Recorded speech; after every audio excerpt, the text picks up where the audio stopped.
وہاں پہ مشرقی پاکستان کے لوگ یہ کہتے تھے کہ ہمارے ساتھ معاشی استحصال کیا جاتا ہے. جو یہاں کا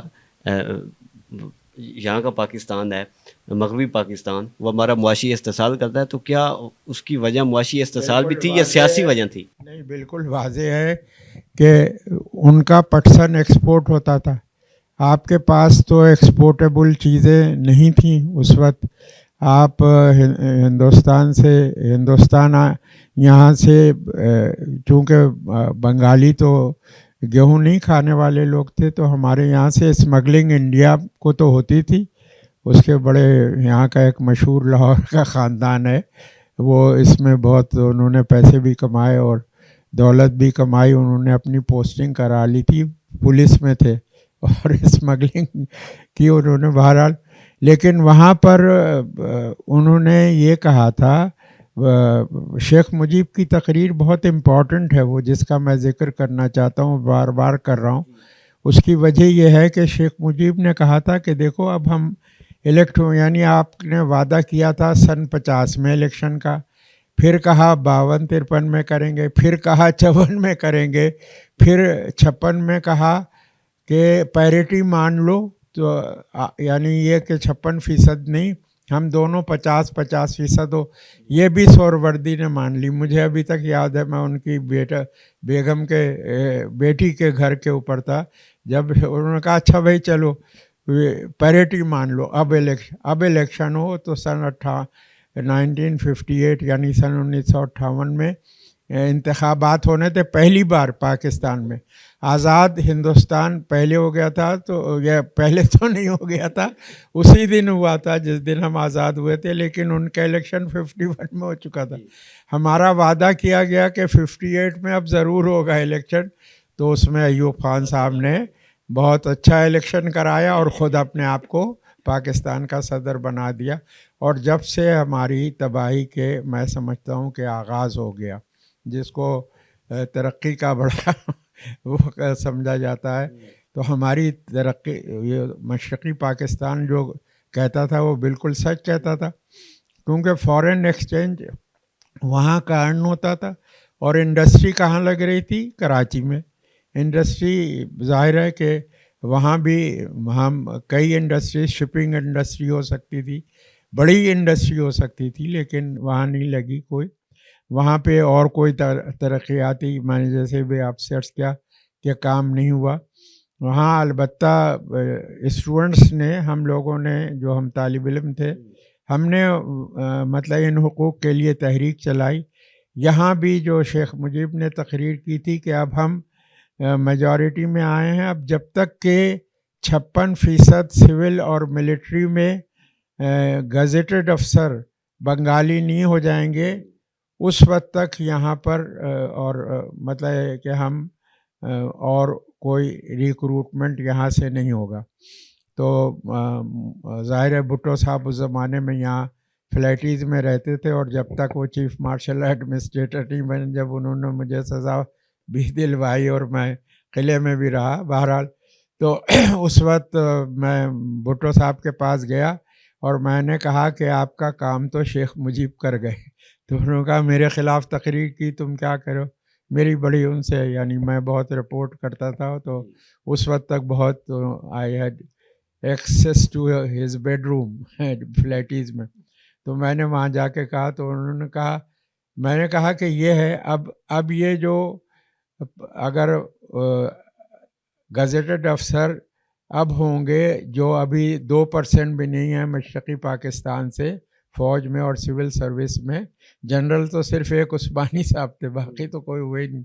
تو میں کہا کہ اب آپ کا راستہ کھل گیا ہے. اس کی وجہ یہ ہے کہ بیوروکریٹس اور فوجی افسر شاہی جو ہے یہ دونوں آپ کو سپورٹ کرے گی. البتہ تو ان کا البتہ کا کیا مطلب؟ میں نے کہا البتہ پاکستان ٹوٹ جائے گا، کیونکہ جب آپ اقتدار، اب اتنی 4 مرتبہ کے الیکشن پوسٹ پون ہوئے پھر بھی الیکشن نہیں ہوا، اور اتنے عرصے پھر ماشاء اللہ رہا یہ وہ رہے. اور اس وقت تو یحییٰ خان تھے، آپ کو پتہ ہوگا سر. تو میں نے کہا اب یحییٰ خان صاحب کی بھی حکومت جاری ہے اور وہ بھی وہی کچھ کر رہے ہیں جس کی یعنی ظاہر ہے کہ وہ اسٹیبلشمنٹ نے کیا تھا. تو میری نظر میں تو یہ ہے کہ ہم نے جیسے ہماری جو اشرافیہ ہے یا ہماری جو مقتدر قوتیں ہیں وہ ان لوگوں کو کچھ نہیں دینا چاہتی جنہوں نے پاکستان بنایا. یعنی ظاہر ہے عام لوگوں نے ووٹ تو وہی دیتے تھے نا، وہ جن کے پاس کوئی میٹرک کا تعلیم تھی.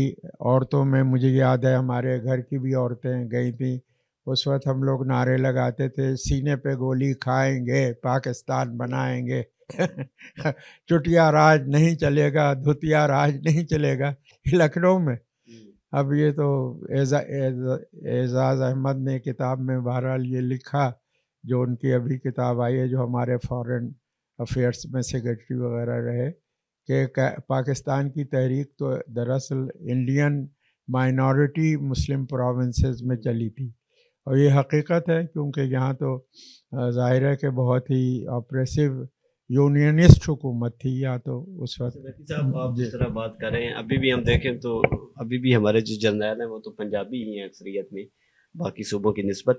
لیکن اس وقت کے جو 3 کردار ہیں جس میں جنرل یحییٰ، شیخ مجیب الرحمان اور ذوالفقار علی بھٹو، تو سب کی ان تینوں کا رول بھی تھا اس ثانیہ میں.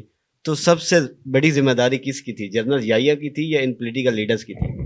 شیخ مجیب کی تو کوئی ذمہ داری نہیں تھی. شیخ مجیب تو اپنا حق مانگ رہے تھے اور بالکل ہی جائز حق تھا ان کا. میں تو مشرقی پاکستان اس کے بعد بھی گیا ہوں جب شیخ مجیب اور بھٹو کی ٹاکس ہوئی ہیں. تو میں ایک اخبار نکلا تھا انگریزی کا، اس کے لیے شمیم احمد نے تو مجھے رات میں فون کیا 12 بجے کہ صبح تمہارے لیے ٹکٹ اویلیبل ہے، ایئرپورٹ پہ جاؤ. اس وقت 500 روپے پہ ہم آ جا سکتے تھے ڈھاکہ. تو ہم گئے تھے، میں نے اس کو کور بھی کیا تھا. اور بھٹو صاحب یہ کہتے تھے میں نے 5 پوائنٹ مان لیے، 5.5 پوائنٹ مان لیے، 6.25 پوائنٹ مان لیے. تو میں نے کہا دراصل شیخ مجیب کو آپ لنچ کرانا چاہتے ہیں کہ ہم ابھی اسمبلی کا بھی اجلاس نہیں ہوا ہے لیکن ابھی سے ہم نے شیخ مجیب کو 6 پوائنٹ سے ہٹا لیا. تو یہ کارنامہ نہیں ہوا. شیخ مجیب کی تو کوئی ذمہ داری نہیں ہے. اس نے البتہ یہ صحیح ہے کہ اس کا رائٹ تھا کہ وہ آزادی کے لیے اپنی جدوجہد کرے. جب آپ اس کو وہ الیکشن کے ذریعے امپاور ہوا ہے تو آپ اس کو پاور ہی نہیں دے رہے ہیں. بھٹو صاحب کہہ رہے ہیں میں نے بھٹو صاحب سے پوچھا کہ کس بنیاد پہ آپ لوگوں نے یہ پہلے طے کیا ہوتا کہ الیکشن پروونسز میں نہیں ہو رہا ہے اور نیشنل اسمبلی نہیں بنے گی، اور آپ نے یہ طے کیا ہوتا کہ نیشنل اسمبلی میں دونوں جو ہیں جب تک ان کو دونوں کو ریپریزنٹیشن نہیں ہوگا، دونوں طرف کے لوگ ہوں گے اور 2 وزیر اعظم ہوں گے ایک ساتھ، یا وہ تو آپ نے تو ایسا کچھ کیا نہیں تھا. صرف یہی کیا تھا کہ ایک پروونس بنا لیا تھا نیا، وہ بلوچستان بنا تھا کیونکہ اس سے پہلے بلوچستان پروونس نہیں تھا. جی اچھا سر، ہم دیکھتے ہیں آپ نے شیخ مجیب کہہ رہے ہیں کہ اس کی کوئی ذمہ داری نہیں تھی، لیکن ان کے جو 6 پوائنٹس ہیں، ایک تو ہمیں یہ بتائیے کہ کیا وہ ایکسیپٹیبل تھے پاکستان کو یونٹ رکھنے کے لیے، اور دوسرا یہ کہ انہوں نے جو مکتی بانی بنائی اور انڈیا کی جو سپورٹ تھی اس کا کتنا ہاتھ تھا؟ دنیا میں کوئی آزادی کی تحریک آپ مجھے بتا دیں جو آرمڈ اسٹرگل ہو، چاہے وہ جنوبی افریقہ کی ہو جس میں خود پاکستان کی فوج نے حصہ لیا، سری لنکا میں جو ٹیمل وہ اسٹرگل تھی، ہندوستان میں آپ الجزائر کی تحریک لے لیں، جنوبی افریقہ کی تحریک لے لیں. الجزائر کے لیے تو ہم لوگوں نے مطلب چندے بھی اکٹھا کیے، سامان بھی اکٹھا کیا. اسی طریقے سے دوسرے ملکوں کے لیے پاکستان ظاہر ہے اس کو سپورٹ کرتا تھا. کوئی آزادی کی تحریک ایسی نہیں ہے جو آرمڈ اسٹرگل ہو اور اس میں کسی باہر کے لوگوں نے حصہ نہ لیا ہو. میں نے آپ کو 2 پاکستانی کی مثالیں دے دی کہ جنوبی افریقہ کی تحریک میں بھی ہم نے حصہ لیا اور وہاں بھی لیا، اور البتہ یہ ہے کہ جارڈن میں ہم نے فلسطینیوں کو مارا، جارڈن کے بادشاہ کو تحفظ دینے کے لیے. لیکن ادروائز تو ظاہر ہے کہ ہماری جو تحریکیں تھیں اس میں اب اس کو باہر کی امداد کہاں سے مل سکتی تھی. ظاہر ہے انڈیا سے بھی ملی, سوویت یونین سے بھی اس کو مطلب ویسے تو سپورٹ ملی, ایک طریقے سے ڈپلومیٹک سپورٹ ملی. چائنا نے سمجھانے کی کوشش کی بہت, مجھے ابھی تک یاد ہے چو ان لائی نے کہا کہ بھائی جب یہ گئے ہیں, بھٹو صاحب بھی گئے تھے, تو چو ان لائی نے کہا تھا کہ آپ کے یہاں ایک قومی مسئلہ ہے, اور یہ جو بنگال کا مسئلہ تھا انہوں نے کہا تھا یہ قومی مسئلہ ہے. تو قومی مسئلے تو ظاہر ہے کہ مصالحت سے حل کیے جاتے ہیں. اب آپ چاہتے تھے کہ آپ نے ان کا حق مارا ہوا ہے اور وہ آپ کے فرما بردار ہیں, تو یہ تو ہو نہیں سکتا تھا.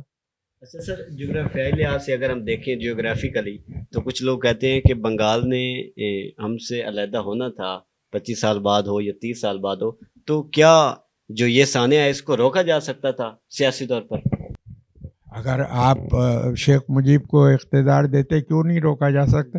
انگریز اتنی سی ریاست تھی یورپ میں, ساری دنیا میں انہوں نے حکومت کر لی, مشرقی پاکستان سے شیخ مجیب پاکستان پہ حکومت نہیں کر سکتا تھا.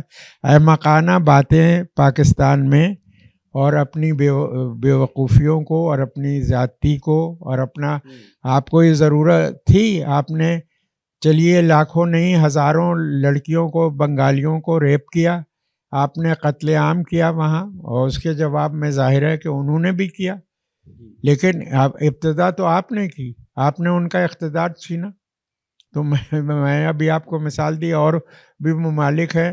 اسپین نے کتنے ملکوں کے اوپر حکومت کی, سارے افریقہ کے مسلمان ملکوں کے اوپر حکومت تھی, اور امریکہ کے 2 کانٹیننٹس میں انگریز پہنچ گئے حکومت کرنے. مشرقی صرف شیخ مجیب نہیں کر سکتا تھا پاکستان کی حکومت. اچھا سر, اس وقت کے ایک اہم کردار جنرل نیازی بھی ہیں, اور ظاہر سی بات ہے ان کو جی ایچ کیو سے یا جنرل یایا سے جو انسٹرکشن ملتی تھی اسی پر عمل کرتے تھے, لیکن ان کا جو سرنڈر کرنا ہے, کیا وہ ان کی بزدلی تھی؟ وہ انہوں نے سرنڈر کیوں کیا؟ اگر سرنڈر نہیں کرتے تو ظاہر ہے قتل ہوتے, یعنی ظاہر ہے انہوں نے تو جب انڈین فورسز اس میں آئی ہیں تو مکتی باہنی تو ظاہر ہے گوریلا وار کر رہی تھی, اور ایک دوسری وار جو تھی ان کو ظاہر ہے کہ آپ تو اب آپ ایئر فورس تو آپ بھیج نہیں سکتے تھے انڈین ٹیریٹری کے اوپر سے, ظاہر ہے نہیں بند نہیں تھا ابھی, اگر وہ تو بعد میں ہوا بند, لیکن یہ کہ آپ آپ اوور فلائی کر ہی نہیں سکتے تھے, اور فلائٹ ختم ہی ہو گئی تھی, سویلین ایئرز نہیں جا سکتے تھے, تو ایسی گھنٹہ تو لگتا نا, آدھا گھنٹہ لگتا ہے, یہ 10 منٹ ہی لگتے بنگلہ.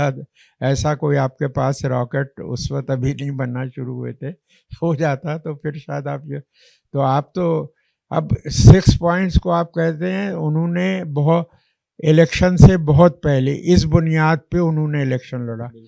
آپ کے یہاں لوگوں نے روٹی کپڑا مکان پہ کسی نے الیکشن لڑا, کسی نے صوبائی خود مختاری پہ الیکشن لڑا, انہوں نے تو باقاعدہ پہلے ہی 6 پوائنٹ پہ آپ نے کہا ہوتا کہ یہاں لاہور میں تو مجھے یاد ہے چودھری محمد علی کے گھر کے اوپر اور آسمہ جہانگیر کے گھر کے اوپر تو اجلاس ہوتے تھے, جس میں ہمارے پی پی آئی کے, میں پی پی آئی میں تھا, ہمارے بیورو چیف مار دیے گئے تھے ضمیر صاحب.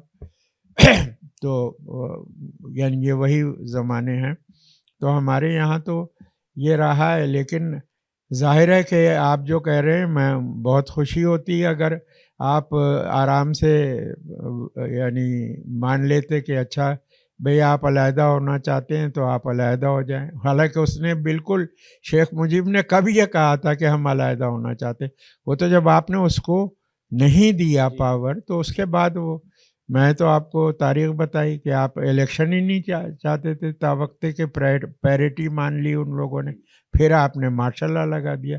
اور ابھی تک آپ کیا, اب میں تو لکھ دیا تھا اس وقت بھی, اپنے 4 اخباروں میں لکھتا تھا, میں تو لکھ دیا تھا کہ بھائی اب پاکستان میں فوج اور سول افسر شاہی کی حکمرانی ہوگی, باقی سب ان کے باج گزار ہوں گے. اور مجھے تعجب ہے, میں بھٹو صاحب سے اس پہ بہت بحث بھی کی تھی کہ